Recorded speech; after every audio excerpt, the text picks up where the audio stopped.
Hello, everyone. Welcome back. I am Christine Dixon of The Ordinary Sacred, and I'm so happy you're back with me. We are in yet another hotel in Santa Fe, which is a wonderful town. The first time we came to Santa Fe, I turned to Brian and I said, "Oh, this is such a great little town." And he said, "This is the capital." So it is just a really nice place. So it's nice and cool, which is very nice coming from Texas. But today's video I'm excited about is about making modifications to the IFS process and being free, to experiment with things and see what works and what doesn't work for you and your system. And I'm going to particularly focus on 5 things that I have noticed in Steve March's approach to IFS. He's kind of felt the freedom and leeway to kind of change and kind of add different things in, and that I feel are very valuable. And there are some things maybe that he does that my system's like, no, I don't want to do that, right? But my system has the permission to test and approve and say, yeah, we would like to try this. Oh, we'll keep this. We don't want that, right? There's a part of me that says, oh, I want everybody to be able to do that. I think it's a very self-led thing to do. So before I get into those 5 things, I want to do the shout outs for those of you who have given gifts this week or since the last video. So the way to give a gift is to go, it's usually on the bottom right of I don't know if it flips, if am I pointing right or left here? I don't know. But it's usually on the bottom right of the video. And it's a little heart with a dollar sign in it. It says thanks, I believe. And if you don't see it, there might be an ellipses, 3 dots, and then you can press on that and you'll see it. But if you give any amount, I will shout out your comment or your question. So I actually had 4 donations since the last video. We are, so my goal is 4,000, which is the amount that it costs for me to maintain the website where I have all my courses and meditations and everything for free. So, so far, it's been a week or so. We have raised about $120. So just from small donations. So it's really exciting. I feel incredibly grateful for that. So a couple of you actually made donations via PayPal.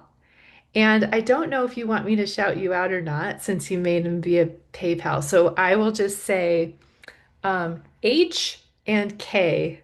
Thank you so much for your donation. And I just saw recently that Setlist Radio, I think it's Travion. Thank you so much for your donation and for your gratitude. And then Veronique, I'm probably butchering your name. I don't know if you're French. Let me know if you're French. It seems that your name is French. Also donated and put a question. And so I'm going to go ahead and read that because it was such a good question. I feel like so many people will relate to Veronique's question. Let me see if I can get it. Okay. Whoops. That's not what I want. Okay, so she says, thank you for this video. And so the last video was about kind of how sometimes we have enough self energy to relate to our parts, and other times we're so blended with distressed parts that we can call out to self to ask for help from self.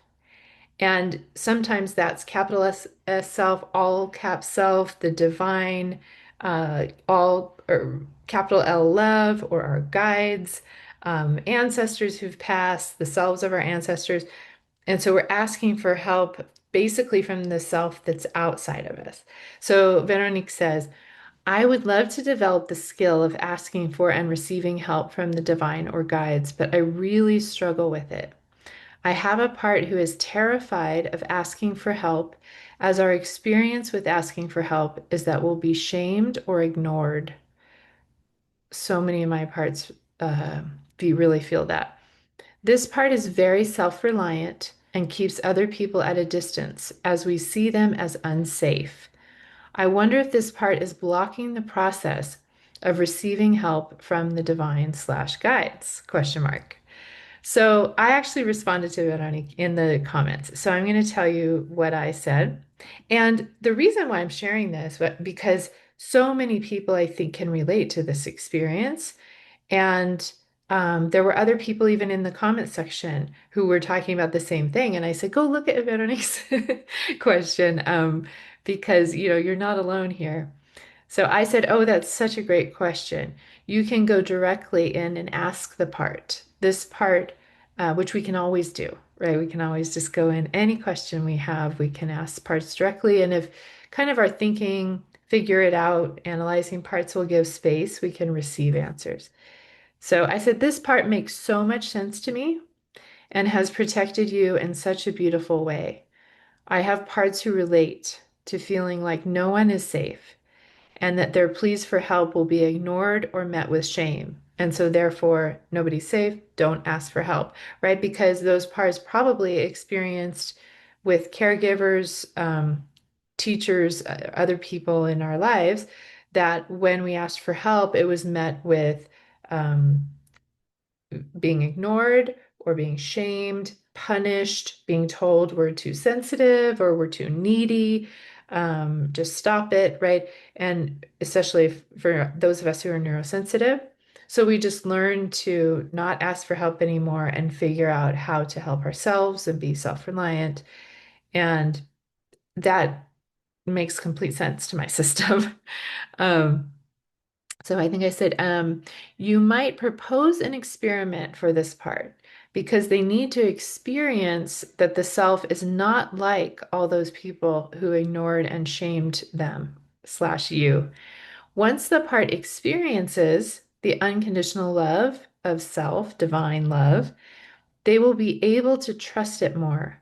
But it's often an experiment at first. For example, asking, would you be willing to relax back for an agreed upon amount of time? So sometimes they'll say 5 minutes, 2 minutes, or you'll say, how about 10 minutes? And they'll say, five, right? Or you'll say 5 minutes, they'll say, how about two, right? Because when they don't trust it at first, it could just be for 30 seconds or 10 seconds, right? Just they need a little bit, a little taste of it. So whatever they agree upon, um, you can say, would you be willing to relax back for this amount of time and let me ask for help from divine love slash all caps self, just to see what happens, or from my ancestors, right?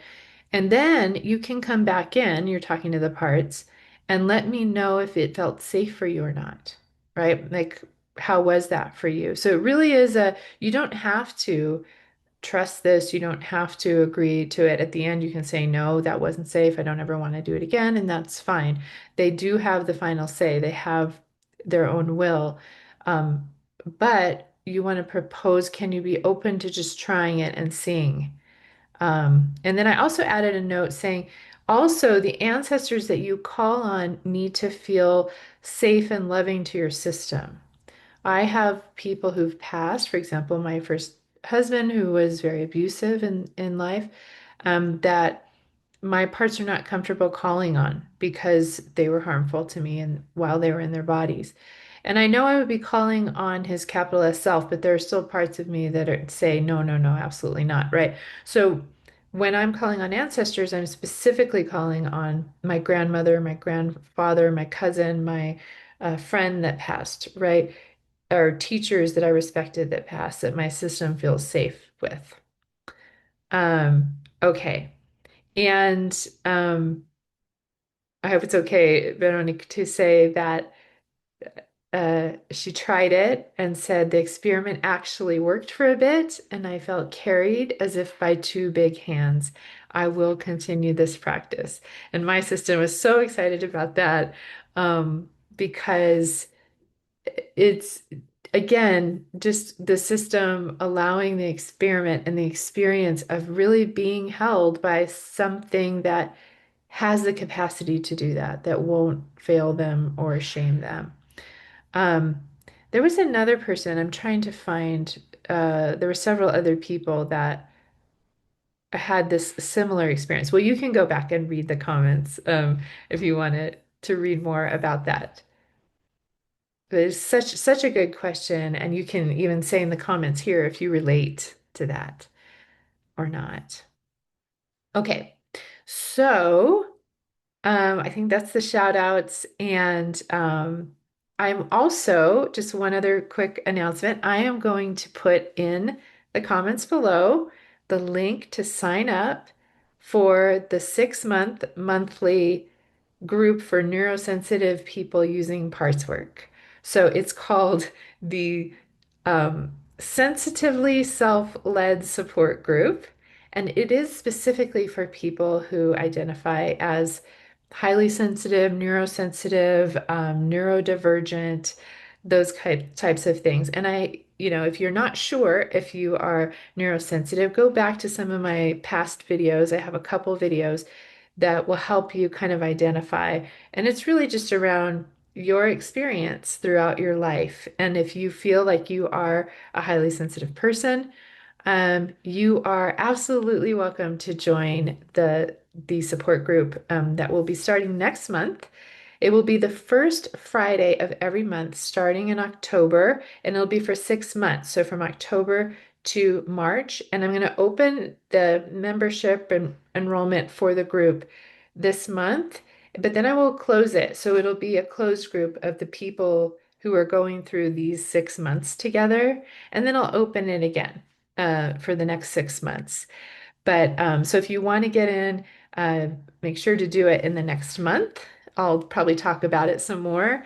The cost of it is going to be $30 for the whole 6 months, which comes to $5 a session. It will be recorded, but it will only be sent to the people who are members of the group, just in case, you can't make a session 1 month. And I'll be talking more about what we'll be doing in the group. And but I'm really excited about it. It's something that my system really craves, is having a group of people who understand the experience of moving through the world in a neurosensitive body and brain, and kind of how our parts have organized around that, and how we can be self-led in all of the areas of our life, in our body, in our emotions, in our relationships, and kind of curating our environment. So I'm really excited about that. I'll put the link down below. If you have any questions about it, let me know. All right. Without further ado, I want to get into this topic of 5 modifications that Steve March has made to IFS that I appreciate, I think are valuable. And you can listen to them, you can try them and accept them, throw them out. There's no right or wrong at all. You are your own authority. But so I learned about Steve March from my good friend Hallie that I've mentioned several times. Just side note with that. Hallie and David and I, so IFS coach, IFS practitioner, and I are dreaming and scheming up a really exciting thing for all of you, and that'll be coming soon, so stay tuned for that. But Hallie was considering taking this training from Steve March, who trains coaches and um, highly uses IFS in the coaching. And part of it is because of the more recent developments of IFS Institute no longer allowing coaches to be in their level 1 IFS training. So other people are kind of filling the gap there. And one of them is Steve March.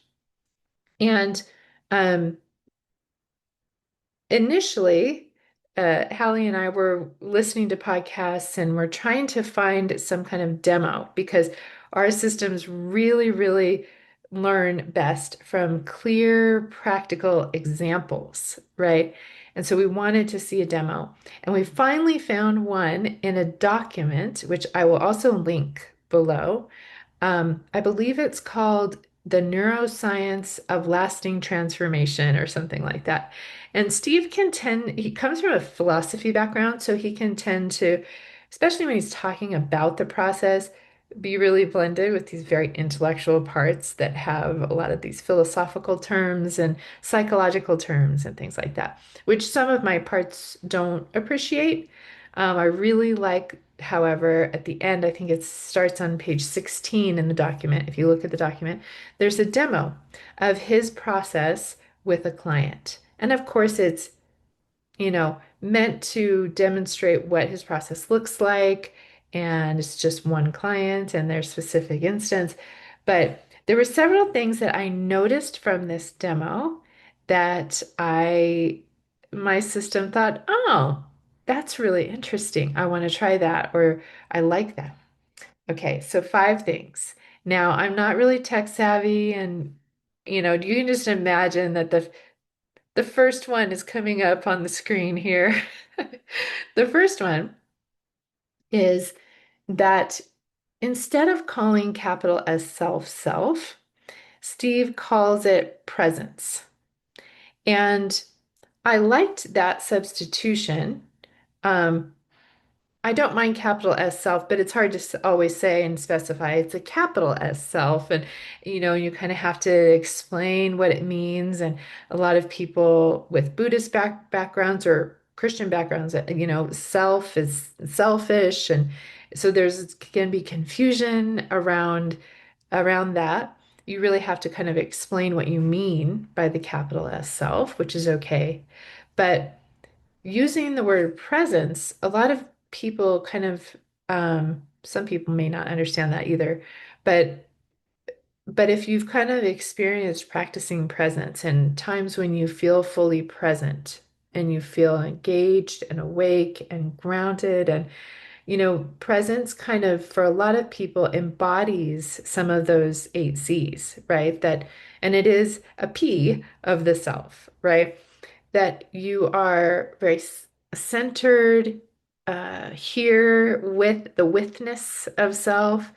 There's a security, a confidence, a clarity, a calm sense, right? This of presence. And so when it sounds like when Steve is facilitating his clients, he's kind of asking about this essence of presence. Do you have presence to give to this part that's feeling really active right now? And in this demo, it was, I think, a man whose parts were feeling really overwhelmed and anxious about his uh, workers because he was a boss of some kind, but his staff going through their own problems and his parts were taking on, empathetically feeling their pain and then feeling like I'm the one that has to fix it and caretake them and was feeling tired and overwhelmed by that.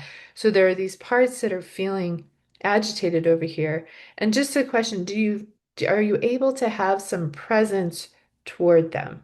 Right? Is it kind of a shortcut of asking, do you have self energy? Do you feel curious? How do you feel toward this part? Okay, so number two, you can picture number two over here is that Steve uses this term, and it sounds like his clients also understand it, so he's probably taught it to them. But he'll ask, when he asks, "How do you feel toward these parts?" He'll say, "Does it feel like it's a change agent?" I think is the word he uses. Like there's any kind of agenda for change. And I like that question. So that's number two. Like asking any part that is having a stance toward the target parts, essentially the parts that are active over here. Do you sense any agenda for change that this part wants to change them? Because initially the part that came up was like, oh, I just want them to be able to feel relaxed. I just want them to not have to feel so overwhelmed, right? Which sounds like a very good intention, and it is a very good intention. But just asking that question, do you sense any kind of urgency or desire in this part for this part to change? Is such a good question because that really is a way of identifying that there is a part and often a self-like part, right? Because that's such a good intention. I want to help them. I want them to feel better, right? But ultimately, that's a desire for them to change and be something different than they are right now. And so that can be a really helpful indication that this is a part or a self-like part that is interacting. And so then we can ask this part, are you willing to stand next to me or relax so that one can come, this presence that has no desire for this part to change. It just has a curiosity toward it, an openness. I know that you make sense. Tell me about your experience. I don't have any urgency for you to be different than you are right now. That's the energy of the self. And so asking, is this part have any agenda toward change? Is it a change agent? Right? Is a really good question. And again, these are not hugely different than IFS. I mean, in many ways, that is what we're trying to ask when we say, "How do you feel toward this part?" And but it's a nuance. It's a little detail that it to me is helpful in assessing, especially a self-like part. Okay, number three way that Steve March, or something that he kind of adds a layer on to IFS is okay, so the first one was self equals presence. The second one was um, assessing for a change agent. And number three is looking, uh, seeking a mismatch. Okay, so again, this is a term that Steve March uses. I believe I've heard it taught or called a disconfirming experience.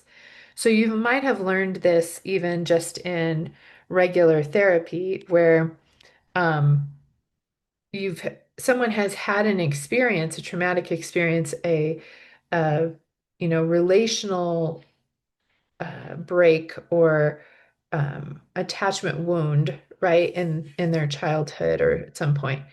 And then they are creating a disconfirming experience, a secure attachment, right, with their therapist or with a new partner or friends or safe people. That basically safe people allow them to have a disconfirming experience that this is not always what happens, right? Which is usually what our parts, the burden that our parts hold, right? Like the question that I went over at the beginning, all people are unsafe. They're going to chastise me and shame me if I ask for help because that was my experience, maybe repeatedly in childhood, right? So our parts need to have a disconfirming experience or what Steve calls a mismatch. And they need to have that repeatedly where they ask for help and they're met with nothing but unconditional love and a desire to help, right? And a validation of the needs and a kindness and a gentleness, right? With the vulnerability. They have to have that disconfirming of this experience, a disconfirming experience over and over again. Now, in traditional therapy, it's often seen that that disconfirming experience needs to happen with other people, or only can occur with other people. But in IFS, we understand that that can happen on the inside, right? So again, with that example from earlier in the video, proposing an experiment to test and see if capital S self or presence um, can offer a non-judgmental, validating, kind experience when you ask for help. And once that part experiences that, it can believe it more and more. It's never an intellectual assent to something. Um, was a problem I always had with religion, was you just have to believe these tenets over here. And I was like, but why would I believe these things if I don't have any experience of that? So when people now, I say this often, when they ask me, do you believe in God? I'll say, I do not believe in God. I experience God. And this is my experience. My experience is one of unconditional love, being held, supported, comforted, and helped. That is my experience. So I do not believe all these tenets about God being wrathful and judgmental and shaming and punitive and uh, all violent or, any of those beliefs, right? Because my beliefs are based on my experience. So, same thing, we're never trying to get a part to believe that self is safe and reliable without them first experiencing that. So, that's why we propose an experiment so that they can experience it and believe it very naturally from what they've experienced. So, and often when they don't, if they don't experience that loving presence, it just means that we're blended with another part who's interacting with them. And we can ask that part if they'll make space. And as soon as all the kind of self-like parts and helping, caretaking parts and parts with agenda relax, that have change, the change agents relax, we will be met with this very accepting all that is as it is right now. You are whole as you are right now. You make sense. Let me listen to you. What do you want me to know? What do you need? That presence will emerge. And then once the parts experience it, they trust it more and more. And so then, in my experience, and I said this to another commenter on the last video, that the first step for me is for the parts who trust that they'll be harmed if they ask for help, is to know that the self will not harm them and will not shame them for asking for help. Once they trust that enough, and basically there's a secure attachment on the inside with self, with presence, then we can begin to have the security to offer experiments to people outside of us and to say, here's a little piece of my truth, of my authenticity, which often is this is my need. This is um, I need to take a break, take a nap, not do that thing, um, do less. I need to use the restroom more often. I need to uh, shake to regulate myself, whatever it is that our need is. We can offer a little piece of it to a person in front of us and see how they handle it. We do an experiment with them and the reason why we have the security to take that risk is because we have this already inside, right? So if and when the person's parts can't receive our authenticity and they do shame our need, we can go back to ourself inside and ourself will comfort us and love us and remind us that our need is valid. Um, and then sometimes we offer that authenticity of our need to a person in front of us, and they are a safe person, and they respond from their self. And we recognize it because we've already experienced ourself inside. And then we can say, ooh, you're a safe person. I can offer more of my truth and authenticity to you. And then we can naturally be closer and build relationship with them because we can be truthful and authentic with them and we won't be harmed, right? And so we begin to find our tribe and we see the people that unfortunately we can't have relationship with, even though we might desperately long to have relationship with them, especially if they're a parent or someone we in our family that we really want to have a relationship with, but we grieve the fact that we can't and we find the people that are safe that we can have a relationship with.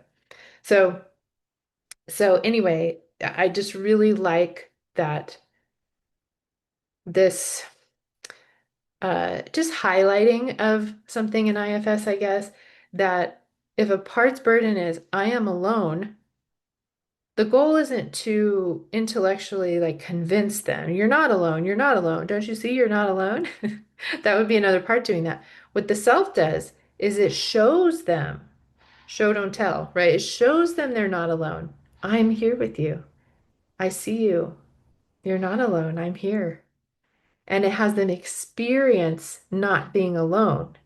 That's what relieves their burden, is they have a different experience now, not just trying to get them to believe that they're not alone, right?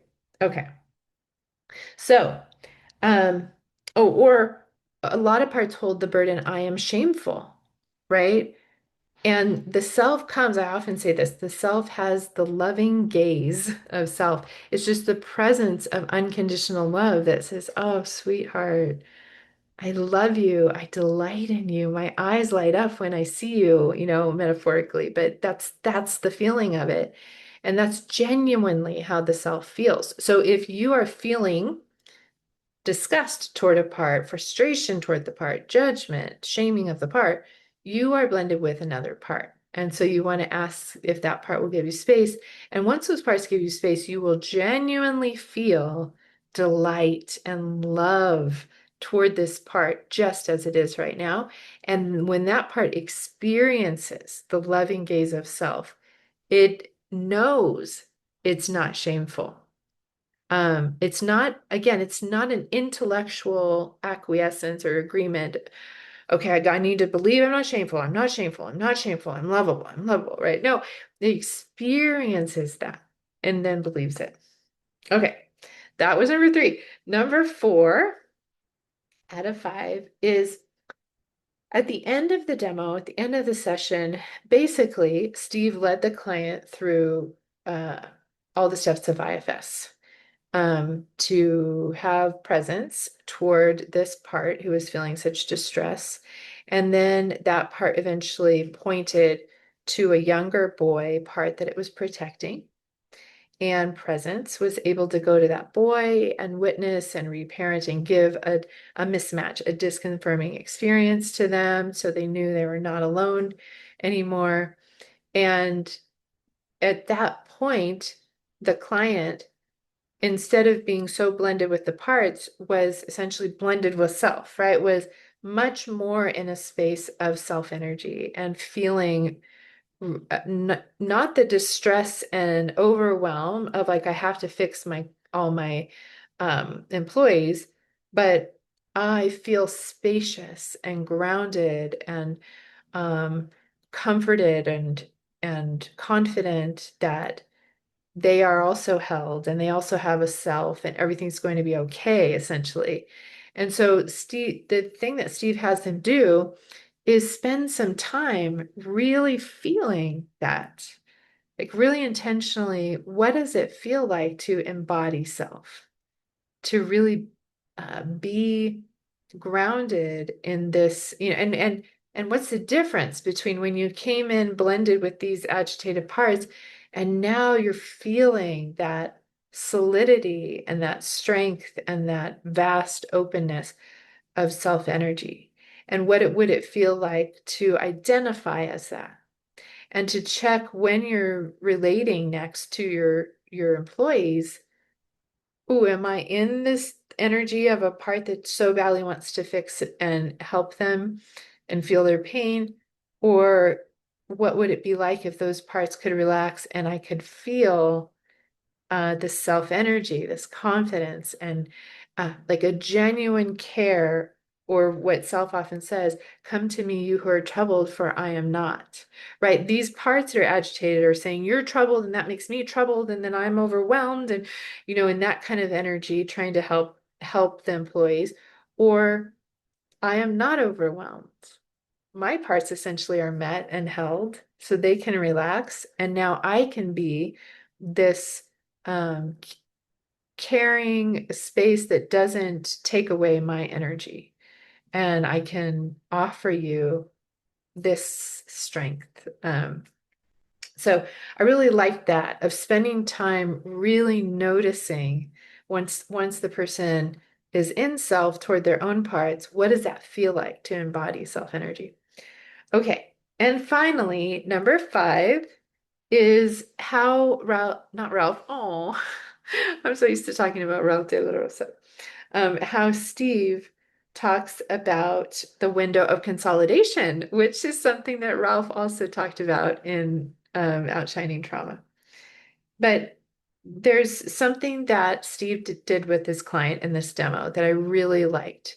So often Dick Schwartz teaches, and this is really valuable, that especially once you meet an exile, a really wounded, vulnerable part, it is important, and really it's all the parts, but any part you meet, it's important to meet with them every day for at least 21 days, because that's the time in which you kind of develop a habit and you're developing in a relationship, just like you would with another person, right?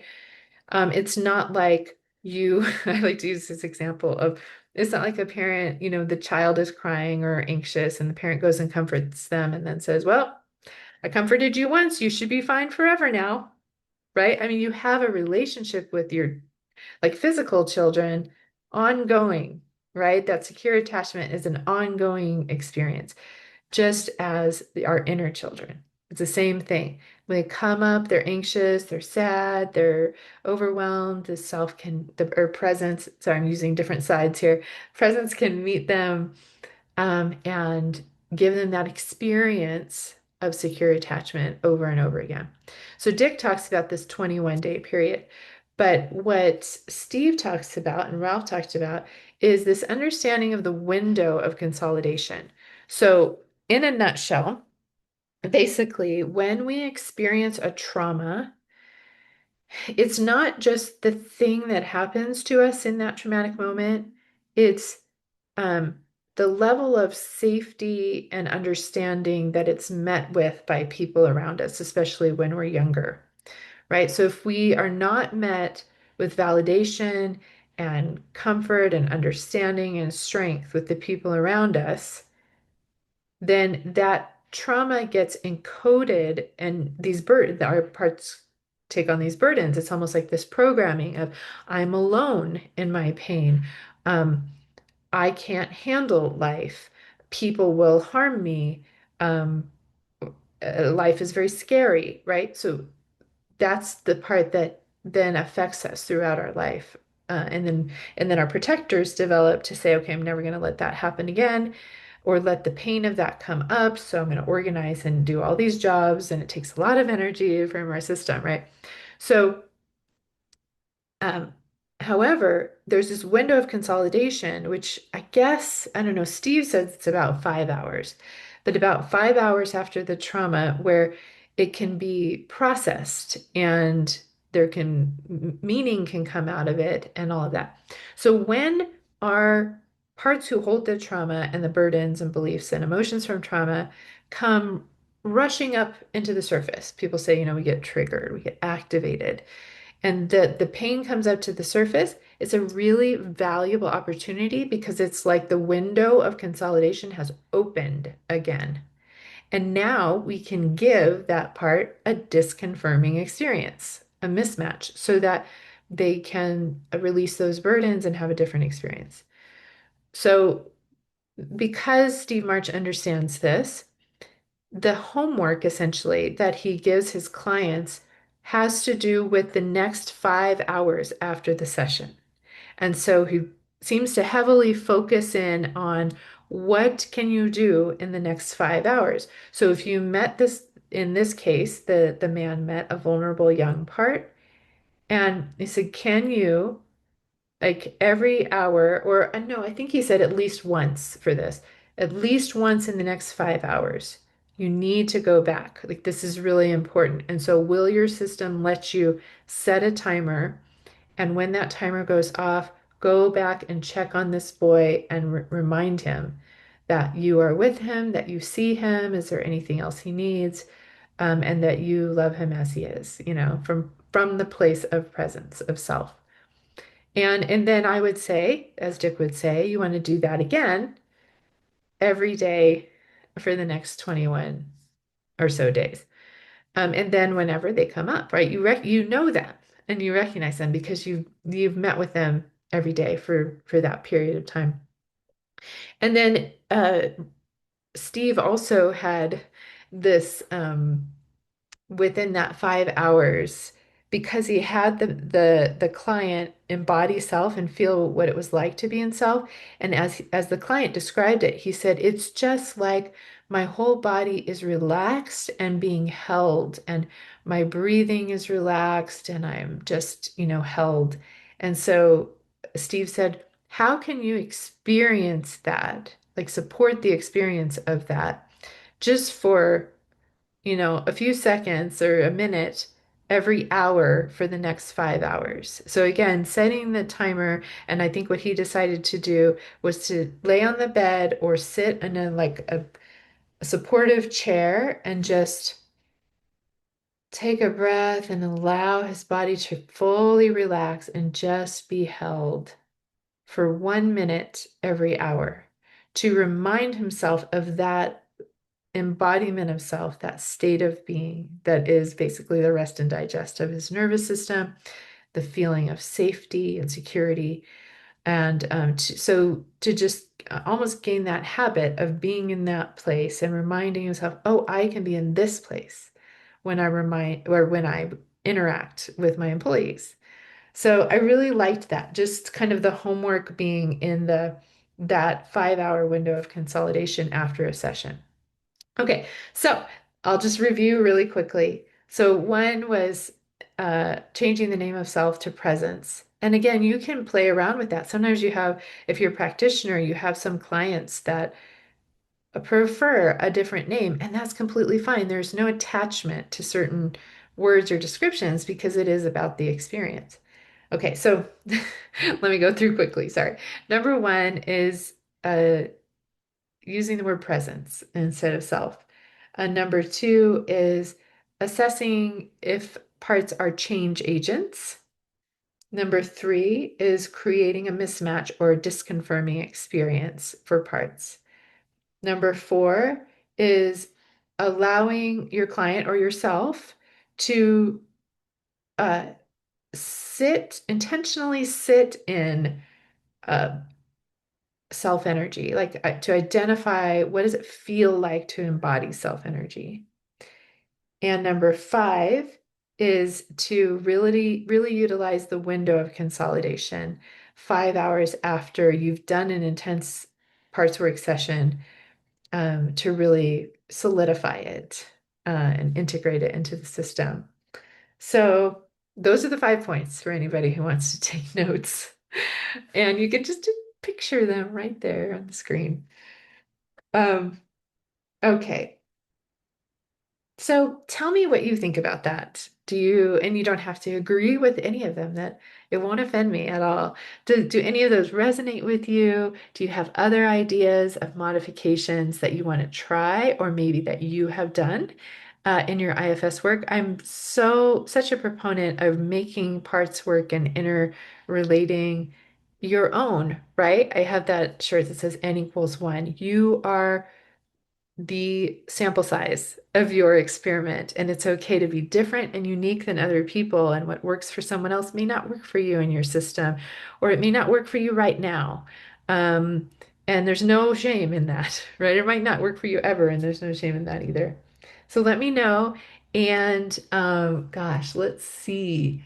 What can you put in the comments to let me know that you um, finish this video? Oh, let's do something that has to do with a window because number five was the window of consolidation. And as always, you can put whatever emoji you want that represents something that you learned from this video. But we'll try windows. I don't even know how many emoji windows there are, but we'll see. Okay, thank you so much for watching. And again, if you want to, I don't know if I said this at the beginning, that I think I did, that the goal that I'm trying to raise $4,000 to pay for the website and everything so I can make things for free.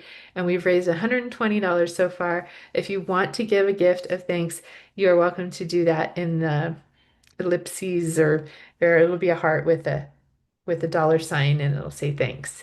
And any amount, I will shout you out, read your comments, um, and or answer your question.